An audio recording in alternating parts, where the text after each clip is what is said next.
Iraq के Kurdistan में विध्वंसक ड्रोन हमले हुए हैं। सुलेमानिया में कुछ ठिकानों को दहला दिया गया। भयंकर विस्फोट में इमारत कैसे हुई तबाह, देखिए तस्वीर।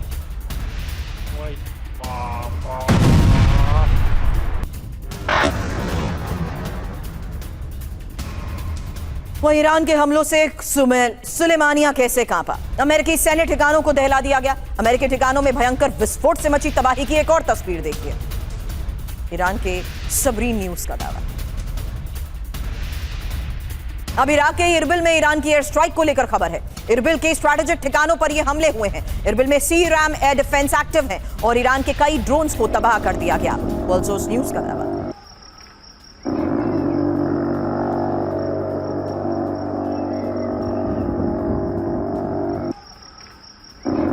इराक में ही हमलों का एक और वीडियो देखिए, जहां पूरे कुर्दिस्तान में रात भर हमले होते रहे। इरबिल से सुलेमानिया तक कुर्द इलाकों में कोहराम मचा रहा और कुर्दों के कई वेपन स्टोरेज धमाकों में तबाह हो गए।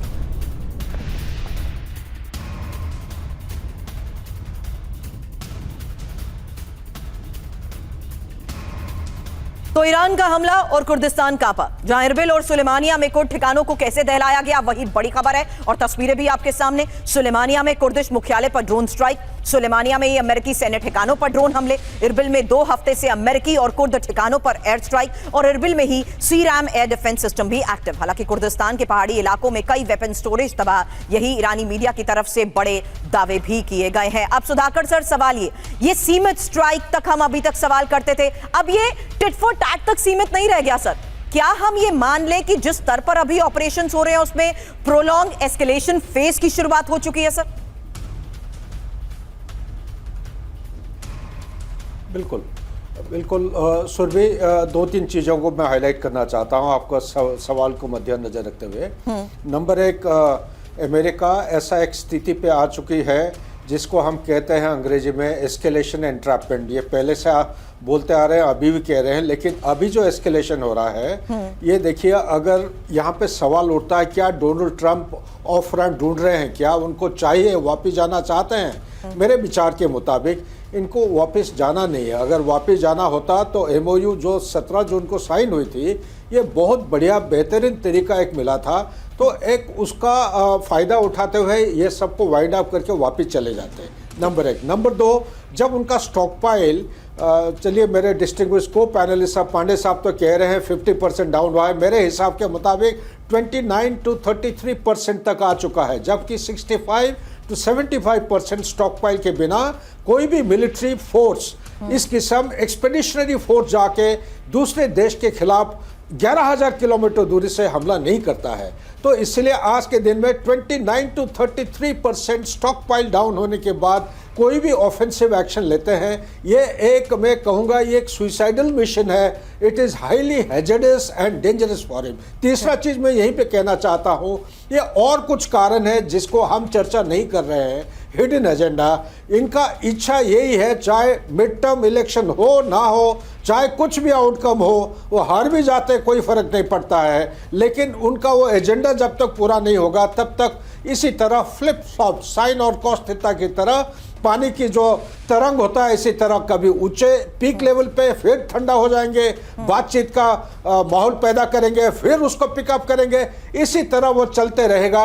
मुझे मेरे अंदाज के मुताबिक ये लड़ाई अभी समाप्त होने नहीं जा रहा है। It will Outlast his presidency, may be अगला प्रेसिडेंट का टेन्योर तक जाएगा। अंडरस्टूड सर, क्योंकि अब अमेरिका का अस्तित्व मिटा देने की चेतावनी भी दी जा चुकी है और अमेरिका के 250 साल के वर्चस्व को तबाह ईरान कर देगा। ये चेतावनी ईरान के सुप्रीम लीडर के सलाहकार मुखबिर की ये वार्निंग है। ना कोई कमांड बचेगा और ना लूटने को बाजार। ईरान की चेतावनी पर हॉर्मुज लेटर की ये रिपोर्ट। अब ईरान की अमेरिका तक हमले की चेतावनी भी है। दुश्मन की सभी ठिकानों को तबाह कर देंगे। ईरानी सुरक्षा समिति के सदस्य रेज़ई की ये वार्निंग है। फारस की खाड़ी तक सीमित नहीं रहेगा ईरानी हमला।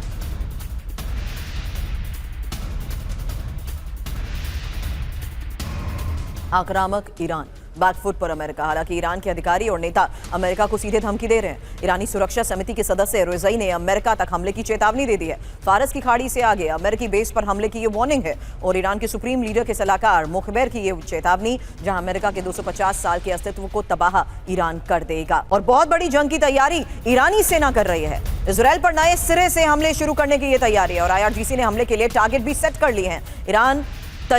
ईरानी तैयारी पर स्पुतनिक की ये रिपोर्ट।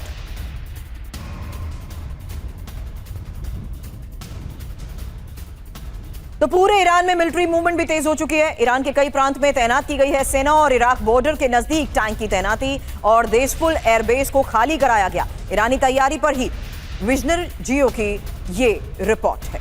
इस रिपोर्ट में फिलहाल क्या दावा किया जा रहा है, क्योंकि ईरान की इस फुल एंड फाइनल तैयारी को लेकर दावा किया गया है, जहां ईरान अब इजरायल और अमेरिका से ऑल आउट वॉर की तैयारी कर रहा है और इस बार इजरायल पर नए सिरे से हमले शुरू करने की यह तैयारी है। ईरान के सभी सैन्य बेस और मिसाइल साइट हाई अलर्ट पर हैं। बॉर्डर की ओर टैंक्स और आर्टिलरी के साथ सैन्य तैनाती भी बढ़ाई गई है। मिसाइलें, ड्रोन्स और दूसरे हथियार रीलोकेट भी किए जा रहे हैं। अब इंफॉर्मेशन वॉल का भी रुख करेंगे, क्योंकि ईरान की इसी सैन्य मूवमेंट को लेकर बड़ी जंग की तैयारी के बारे में सवाल करें उससे पहले ये इंपॉर्टेंट लोकेशंस जहां अब्दान और यहां पर 92 आर्म ब्रिगेड टैंक्स के साथ तैनाती को लेकर रिपोर्ट में दावा किया जा रहा है। एक और इंपॉर्टेंट लोकेशन है, वो है देशपुल और यहां सेना के परिवारों को अब वहदाती एयरबेस को खाली करने के निर्देश दिए गए हैं। इसके अलावा बंदर अब्बास, जहां शहीद रिज़ई पोर्ट से कमर्शियल शिप हटाने के निर्देश दिए जा रहे हैं और उर्मिया, जहां अंडरग्राउंड बेस से मिसाइलों को दूसरी जगह शिफ्ट किया गया है। एक और बड़ी बात जो शिराज को लेकर है, उसके मुताबिक इंटेलिजेंस मिनिस्ट्री और पुलिस स्टेशन के साथ साथ सिक्योरिटी साइट्स भी खाली कराए गए हैं। इसके अलावा कुर्द सिटी, जहां गैस स्टेशन और स्टोरेज को खाली कराया जा रहा है और खलखल, एक और लोकेशन जहां एयर डिफेंस सिस्टम और मिसाइल लॉन्चर्स भी शिफ्ट किए जा रहे हैं। अब अशोक सर ये समझाइए, जहां अभी तक ये साफ था कि अमेरिका जिस स्तर पर हमले कर रहा था उसमें वो इंपॉर्टेंट इंफ्रास्ट्रक्चर को टारगेट करने के साथ साथ उन आइलैंड्स को टारगेट कर रहा था जहां से ईरान ऑपरेट करता है। सर मेरा यह सवाल है, अगर फुल स्केल वॉर की तैयारी दोनों स्तर पर है तो ईरान की इस मूवमेंट का क्या मतलब निकाला जा सके? ईरान वैसे ही अंडरग्राउंड अपने आप को सेव कर चुका था जहां तक अमेरिका के लिए पहुंचना मुश्किल, वहीं अब इस मूवमेंट का मतलब क्या है फिर? जी देखिए, आपका बहुत ही महत्वपूर्ण प्रश्न है और मेरे विचार से इसका जवाब वही होगा जो पहले मैंने देने का प्रयत्न किया था और जो हमारे दो और पैनलिस्ट ने भी वही बात कही है। देखिए, ये जो भी उनके आपने कहा है एडवाइज़र हैं, मुश्तबा खमीनी के एडवाइज़र हैं या और IRGC के कमांडर हैं, ये धमकियां दे रहे हैं जो हम उनका अस्तित्व ख़त्म कर देंगे, अमेरिका का अस्तित्व ख़त्म कर देंगे, हमारे पास इतनी क्षमता है, हमारे पास इतनी मिसाइल्स हैं वगैरह। परंतु देखिए, अभी तक जो वो टारगेट्स कर रहे हैं, जिसे कहा जाए वो सिटिंग डक टारगेट्स के ऊपर हमला कर रहे हैं। या तो स्ट्रेट ऑफ हॉर्मुज को, जो कि बिल्कुल जैसे सभी कहते रहे हैं, एक्सपर्ट्स एनालिस्ट कहते रहे हैं, एसिमेट्रिक वॉरफेयर है, वहाँ पर उन्होंने उसके ऊपर छोटे से कुछ हवाई जहाज अपने ड्रोन्स वगैरह लगा दिए तो एकदम ठप हो जाएगा, क्योंकि इंश्योरेंस कोई नहीं करेगा।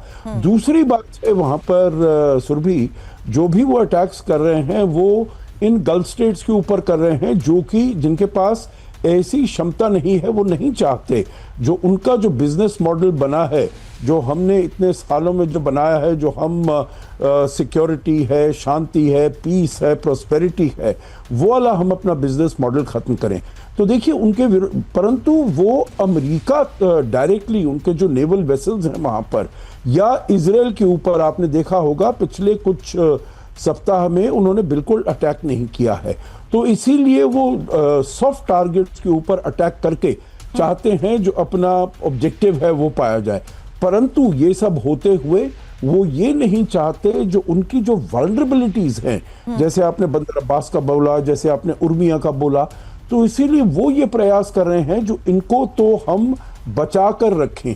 जैसे अमेरिका ने अपने यहाँ पर लोगों को कहा है जो आप निकल जाइए, तो अपने सॉफ्ट टारगेट्स, अपनी वल्नरेबिलिटीज को वो कम करना चाहते हैं, परंतु फिर भी बातें वो बहुत कर रहे हैं जो हम सब कुछ एकदम ऑल आउट वॉर में अमेरिका को हम एकदम खत्म कर देंगे। तो इसीलिए हमको नैरेटिव और रियलिटी में इसमें दोनों में फर्क देखना होगा और ये फर्क हमको इसी से मालूम चल जाता है जो कह क्या रहे हैं और कर